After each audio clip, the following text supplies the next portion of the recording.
The shovel hit hard soil just as the sky began to lighten. Cold air clung to Ellie Rae's sleeves, and her breath made ghosts in the half-dark as she worked. Each thud of metal on earth was a goodbye she hadn't asked to give. Her husband, Caleb, lay wrapped in a wool blanket beside the grave she'd carved into the prairie with her own hands. No preacher, no neighbors, just her, the wind, and the promise she'd made to him to never leave him in a town graveyard among strangers. She was 26. Widowhood hadn't been on the list of things she thought she'd be by now. Rancher, maybe. Survivor, certainly. But not this. By the time the sun cracked over the ridge, painting the sky in blood orange and rust, Caleb was in the ground. Ellie stood over the mound, her hat in her hand, dirt on her face, and a silence so complete it rang in her ears. She didn't cry, not yet. Instead, she walked back to the cabin, poured cold water into a tin basin, and scrubbed her hands like she could wash away the day. Then she sat on the porch with a rifle across her lap and watched the light shift from morning to afternoon. Grief wasn't new. She'd lost a brother in the war, a sister to fever, and her first child before she'd even named him. But Caleb had been different. He'd steadied her, helped her believe there might still be good things waiting past the horizon. She hadn't expected the sickness to take him so fast. The cabin felt too large now. Every echo, every creak of the boards under her boots reminded her of his absence. But she stayed outside, couldn't bear the walls just yet. Afternoon turned to late day. The shadows stretched long across the land. Coyotes barked somewhere out near the dry creek bed.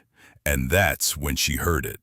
A sound that didn't belong. Faint, high, human, a cry. Ellie stood, rifle still in hand.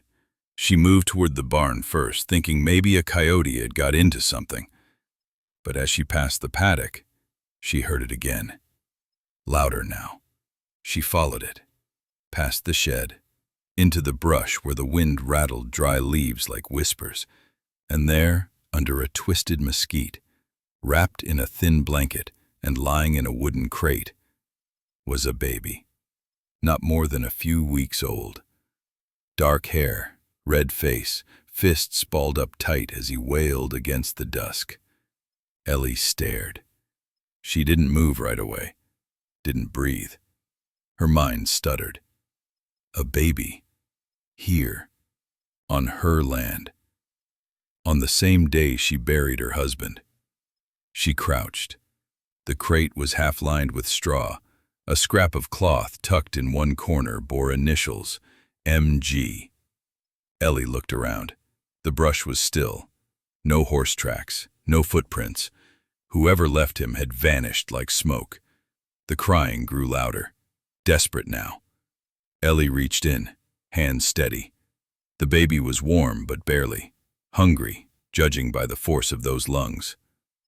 "Who left you here?" she whispered. The baby didn't answer. She carried him back to the cabin, wrapped him in a dry quilt, and lit the fire. In the flicker of lamplight, she saw he had a birthmark behind one ear, a smudge of something almost heart-shaped. He quieted once he was warm. Not asleep, just watching her. Big, solemn eyes that didn't blink much.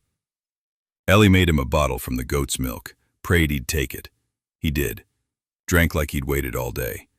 She sat in Caleb's chair by the hearth and held the child until the fire settled into embers. Her mind raced, but her heart did something else. It didn't weep. It didn't crack further. It steadied. She didn't know what she'd do come morning, who this baby belonged to, why he'd been left. But tonight, in a house that should have echoed with grief, there was breathing, there was heat, there was life. She looked down at the boy. "Guess we both lost someone today," she said quietly. Outside, the stars broke through the clouds, and the wind settled. And Ellie Rae, who'd buried a husband at dawn, found herself cradling a future by dusk.